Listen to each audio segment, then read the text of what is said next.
want to support the platform just in case anything like this happens again, you can do it by way of PayPal, Patreon, Cash App, and also by the Anchor. And you can also further support the platform by way of going to the Teespring store or the shoe store that is located in the comment section below.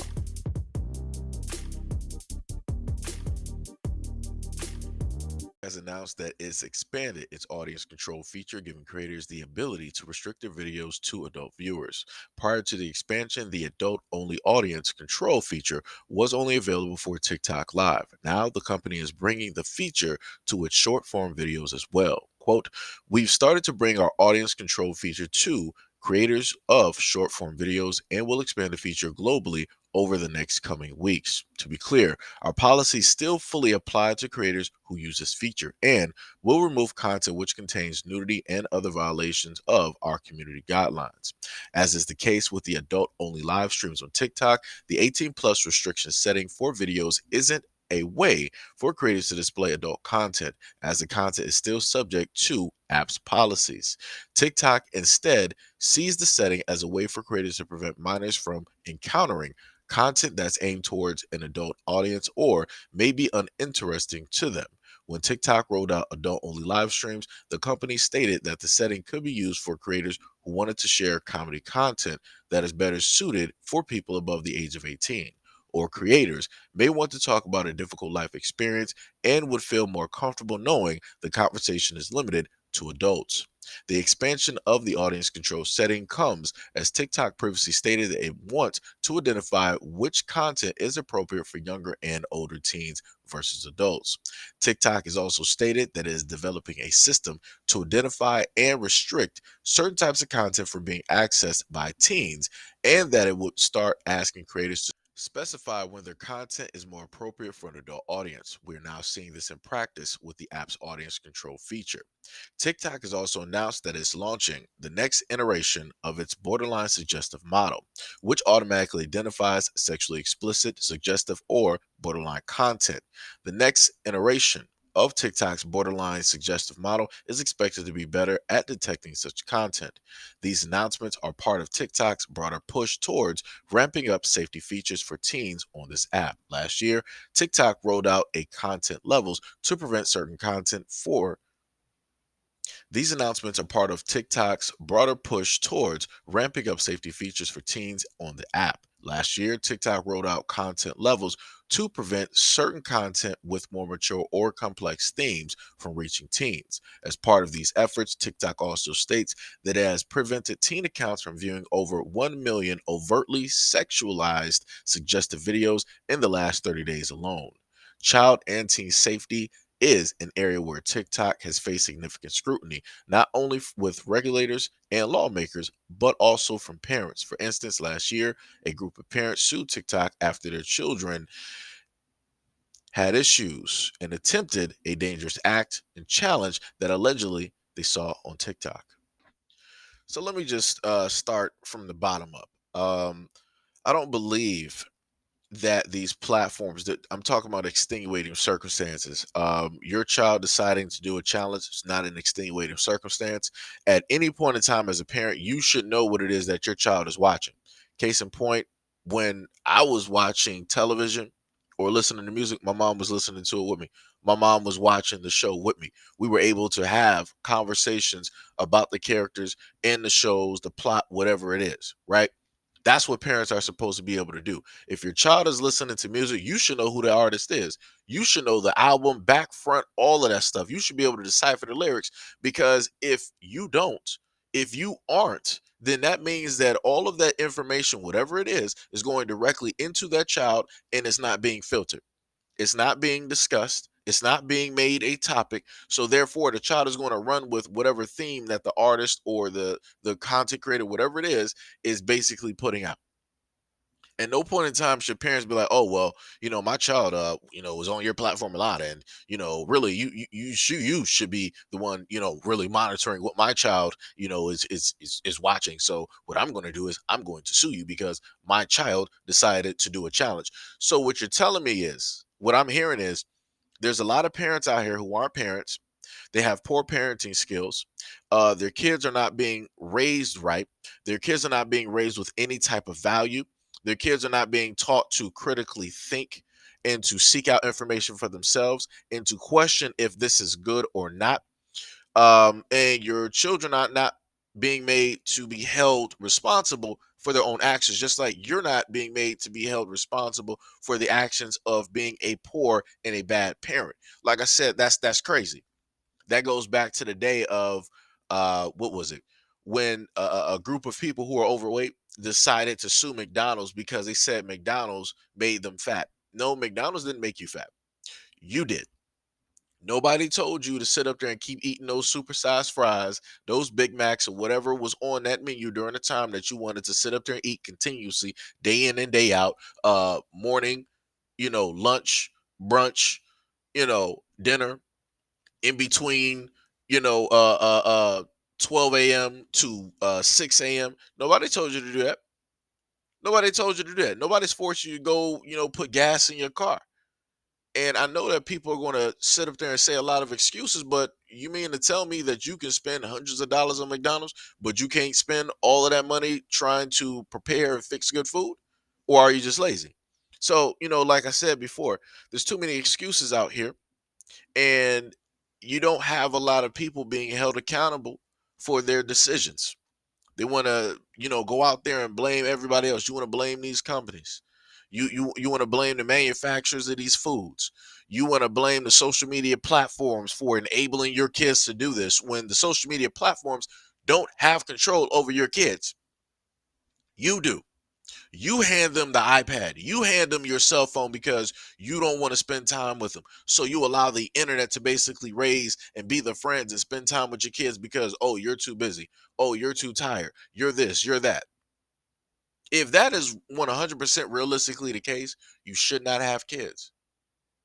If you're going to allow the internet, television, media, if you're going to allow a cell phone or a tablet or a computer to basically be your child's friend and to raise your child, you should not have kids. I've been saying this for the longest time possible.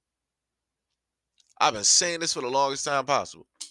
And if people want to get mad, then people can sit up there and get mad. That's a personal problem. You might want to check yourself because this is ridiculous. This is overall 1000%, 100% ridiculous.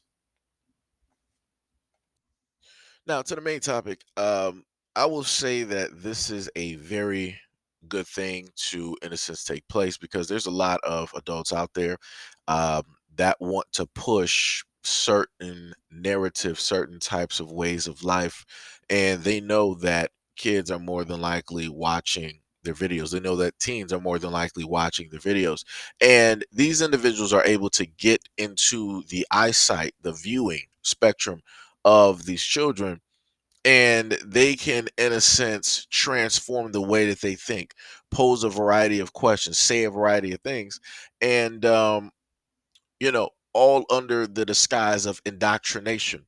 And that takes away, in a sense, the ability of the parent to talk to their children, to have the right as a parent to be like, yo, let's have this conversation. Let's do this topic. Let's do this research, right? Because you got other adults going out here and feeling that they got the full-fledged right to indoctrinate and to tell kids what's right and what's not. You have adults out here making videos telling them like, oh well, if you don't feel safe talking to your parents, then here are some other adults outside of your parents that you can go talk to, and they're way more supportive, and they'll point you in the directions that you need to go to a different channel. No, no, no, no, no, no, no. At the end of the day, that's stranger danger. I could have sworn, way back when, people were raised like, hey, don't talk to strangers. Don't trust the information that strangers, give you.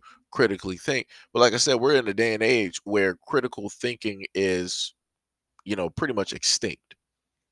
This is why you have a culture of challenges where you have kids opting to, do stunts or whatever it is, and they're not really thinking about where this could potentially lead because that's not shown. The dangers are not specifically shown and or given.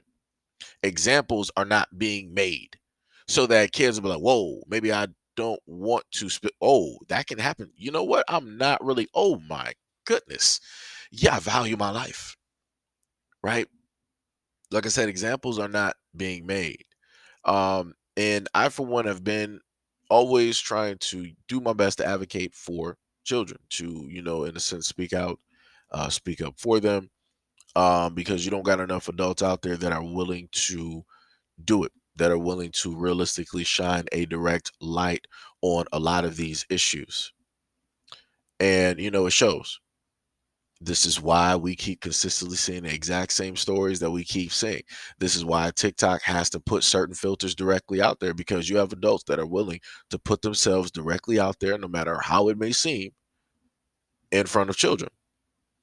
And, nobody should have that right to do that at all.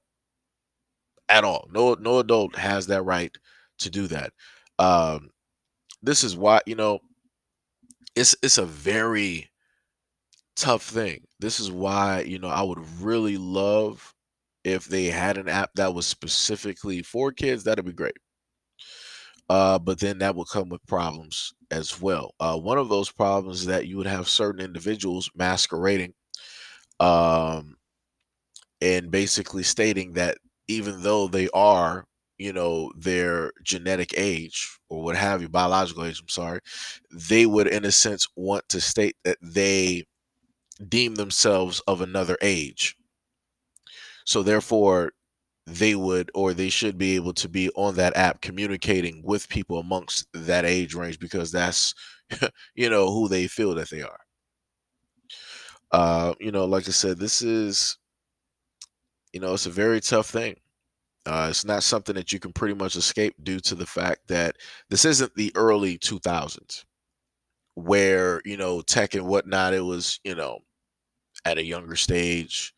The tech now has feet. It's still in the single digits, but it's just not a baby no more. So, it's able to crawl, it's able to, walk and run when it wants to, but, every now and again, you'll see tech throw a tantrum. You'll see, tech do something bad, something that it's not supposed to be doing. And, it's in a sense up to the adults to correct what is taking place, so that tantrum doesn't become something bigger and far off worse, when it turns into a teenager. And it's slowly but surely getting to that teenage stage. And this is at the moment in time where, adults and parents need to be speaking up and, making sure to put certain guards in place, um, so that a lot of these things don't necessarily take place. Realistically, a social media platform, if kids were actually taught correctly at home, um, social media platforms wouldn't have to put up all these barriers. All you would need is technically maybe one, maybe two barriers, and that's it. Because kids will know, it's like, you know what, I'm not going to make another profile to just go over these two barriers just to see what it is that the adults are doing, what the adults are talking about, what's being shown or whatnot or whatever. They'll be like, yo, I'm going to stay in the child's place. But due to the fact of the lack of parenting and a variety of other things, and a culmination of some whole other things as well, this is why, um, we are at the place that we are at when it deals with social media and all of these other apps. So again, this is just a warning to a lot of those parents and those guardians out there who, may, the few far and in between that happen to watch, or listen to these videos, a few hundred of y'all.